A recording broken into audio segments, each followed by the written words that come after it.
Selamat datang saudara-saudari.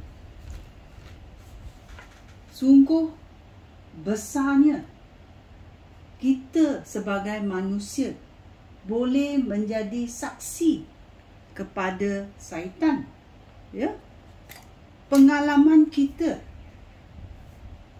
cara kita mengatasi apa yang berlaku dalam penderitaan hidup kita di dunia ini boleh menjadi saksi kepada syaitan bahawa sebelum adanya penyelamatan Yesus Kristus, iaitu pada masa Ayub tahu adanya Tuhan, ya, dan dia boleh mengatasinya dengan tahu ada Tuhan, ya. Dan bila kita hidup masa ini dalam rahmat Tuhan, kita boleh tahu bahawa kita boleh mengatasi segalanya dengan rahmat Tuhan. Ini bermaksud kita yang menerima penyelamatan Yesus Kristus adalah sisa-sisa dalam hidup yang Tuhan bagi kepada kita. Bolehkah kita mengatasinya, ya, dengan mengatasi percubaan yang dihadapan kita, yang diizinkan oleh Tuhan, ya, seperti apa yang berlaku pada Ayub, ya. Bolehkah kita mengatasi percubaan dengan sukacita, ya? Segala percubaan di dunia ini, bolehkah kita mengatasinya dengan sukacita?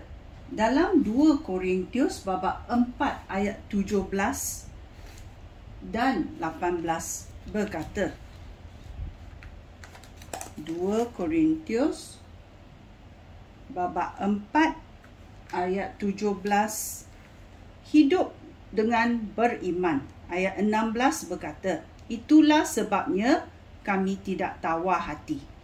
Meskipun tubuh kami ini menjadi reput, tetapi batin, ya, iman kita dibaharui setiap hari. Ayat 17. Kesusahan yang kami alami ini hanya untuk sementara dan tidak seberapa banyak, tetapi akan mendatangkan kemuliaan yang luar biasa dan kekal. Kemuliaan itu jauh lebih besar jika dibandingkan dengan kesusahan itu. Kita hidup di dunia ini mungkin sampai 100, sampai 80, sampai 70 umur, dan dengan ini ada, ya, tubuh kita boleh menjadi reput. Adakah iman kita menjadi kuat? Kemuliaan itu jauh lebih besar jika dibandingkan dengan kesusahan yang kita alami. Ayat 18. Hal itu demikian kerana kami menumpukan perhatian kepada apa yang kita tidak kelihatan dan bukan kepada apa yang kita lihat. Apa yang kelihatan hanya tahan sementara, benda-benda fizikal, ya.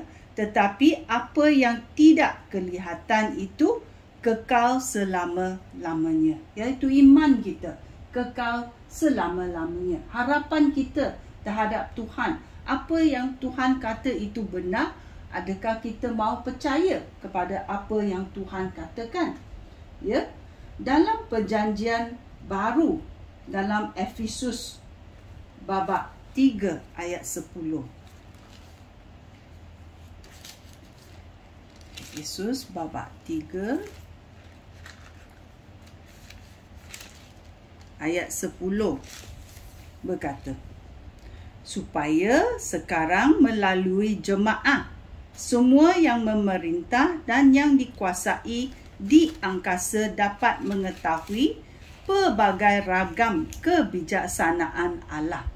Ya, Allah menggunakan kita, ya, untuk memberitahu syaitan, ya, bahawa dia ada sisa-sisa manusia yang akan mengikut dia sampai ke akhirnya, ya, sampai ke akhir hembus nafas dia, ya, kerana mereka percaya adanya Tuhan, ya, adanya penyelamatan di dunia ini, ya.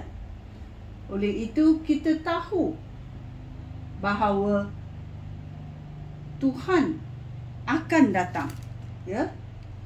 Tuhan akan membimbing kita untuk mengatasi percobaan dengan sukacita. Bila percobaan datang dan kita berkata, ini percobaan aku boleh mengatasi, ya. Adakah syaitan menjadi gembira atau dia tidak menjadi gembira? Ya, kerana kita boleh mengatasinya, syaitan menjadi tidak gembira. Kita menjadi saksi kepada Tuhan bahawa dengan pertolongan Tuhan kita boleh mengatasinya. Dalam Efesus babak 6 ayat 12 berkata, hal itu demikian kerana kita tidak berjuang melawan manusia, tetapi melawan segala kuasa jahat di angkasa, iaitu roh-roh yang berkuasa dan yang memerintah zaman yang gelap ini. Dunia ini, ya, dikuasai oleh roh-roh jahat, jin-jin yang jahat, ya. Bolehkah kita mengatasinya, ya, dengan pertolongan Tuhan, ya?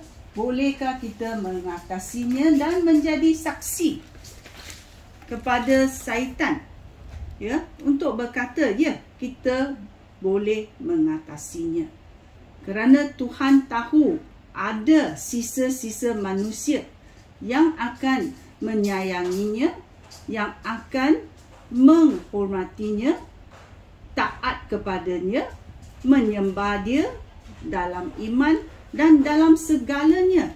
Mereka tidak akan membuang, ya, iman yang mereka menerima melalui penyelamatan Yesus Kristus. Sekian, terima kasih. Shalom.